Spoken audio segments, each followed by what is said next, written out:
La photo du président haïtien Michel Martelly en compagnie du premier ministre de Bahamas Perry Christie était en une de l'édition du 22 août du journal The National Guardian. Le chef de l'État haïtien, en visite privée à Nassau, a eu des entretiens avec le premier ministre qui commémorait son 70e anniversaire. La situation des immigrants haïtiens a été abordée lors de cette rencontre, a révélé M. Martelly aux journalistes bahaméens. Nous sommes préoccupés par le bien-être des immigrants haïtiens et par le traitement infligé aux détenus, a-t-il précisé. Faisant valoir que les Haïtiens constituent une force en cette période électorale aux Bahamas, M. Martelly s'est dit confiant que le Premier ministre Christie œuvrera à l'amélioration des conditions de vie des Haïtiens. C'est un leader, il veut changer les conditions de vie des vulnérables, a-t-il ajouté. Selon The National Guardian, M. Martelly a effectué un bref séjour de vacances à Nassau. Le Premier ministre Christie a invité le président Martelly à effectuer une visite formelle et à participer à un événement culturel au cours duquel M. Martelly pourra interpréter ses chansons. Le chef de l'État haïtien, Michel Martelly, participe ce vendredi 23 août à la 11e édition du Festival des Arts de la Caraïbe, Carifesta, à Suriname. Dans une note, la présidence indique que le chef de l'État participera aux festivités de clôture qui dureront jusqu'au 25 août. Haïti est présent dans les domaines de la musique, l'artisanat, la bijouterie, la gastronomie, la peinture, la sculpture et la mode. Tabou Combo, Tikoka, Mikaben, Ballet Bakoulou d'Haïti figurent parmi les représentants d'Haïti. Cette participation revêt une importance capitale pour Haïti, précise la présidence, rappelant qu'il s'agit de la première participation officielle du pays à ce grand événement caribéen. La ministre de la Culture, Josette d'Auguste, avait révélé qu'Haïti sera le pays hôte du Carifesta en 2015. Le président Michel Martelly recevra le dimanche 25 août le flambeau des mains de son homologue du Suriname.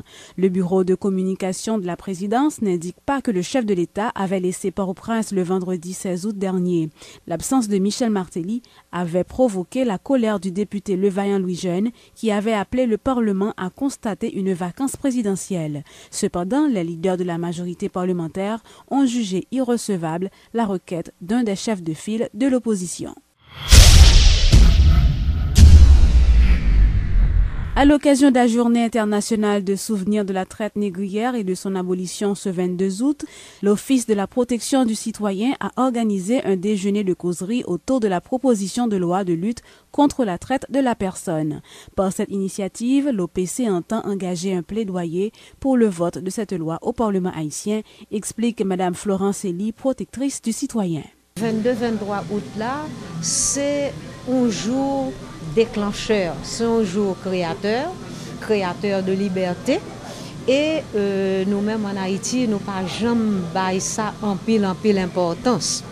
Donc, je pense que ça va servir dans les années qui viennent, que chaque année, nous prenons habitude pour nous commémorer ça, surtout dans les écoles, parce que les symboles sont importants.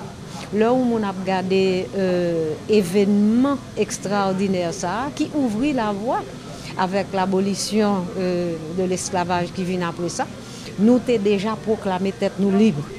Donc c'est un thème que je pense qu'il doit être très approfondi, qu'au fur et à mesure nous pourrons cerner et nous pourrons aider, nous pourrons sensibiliser le peuple haïtien parce que sont acquis que ne faut pas perdu. Deuxième aspect, c'est question loi, parce que le problème se pose avec acuité mounière. On a toute question transnationale, en pile l'argent qu'a dépensé dans la question traite et trafic. Donc, c'est un moment charnière tout pour nous, côté que regarder comment on va nos publicités là, pour sensibiliser le public en général. Parce qu'il y a un pile monde qui ne connaît que bagage ça existe. Et OPC prend engagement pour que l'accompagner le plaidoyer. Ce n'est pas un plaidoyer que nous avons fait pour contre nous. D'ailleurs, nous apprenons le train en marche parce que le plaidoyer, ça a fait depuis longtemps.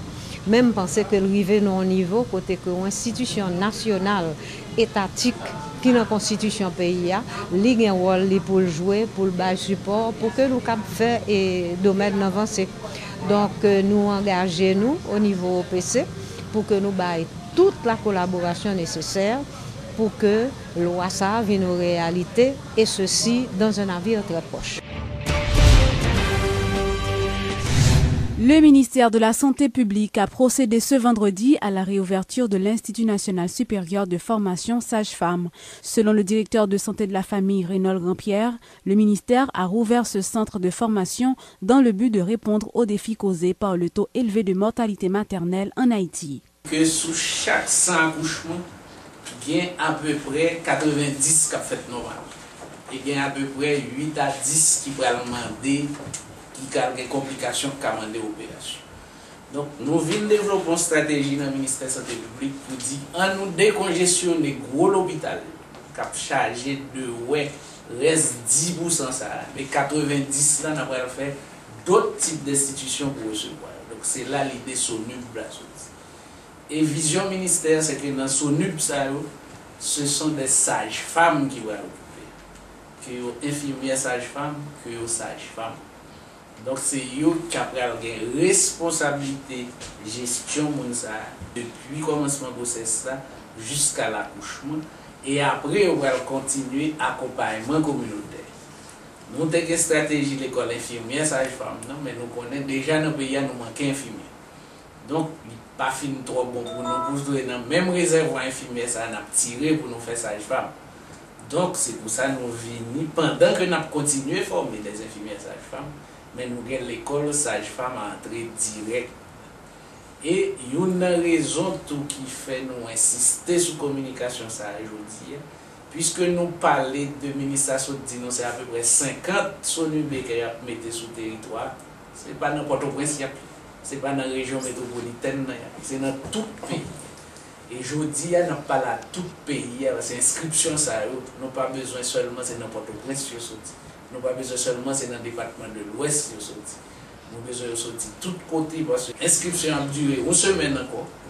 Et comme résultat baccalauréat fait bail, il n'est pas trop tard, nous avons préinscription sans même certificat de réussite. Là, nous prenons sous base note, et après, nous avons un certificat, mais nous avons assuré nous que tout pays est au courant de stratégie ça et aider le ministère de la Santé publique à mettre en place l'activité.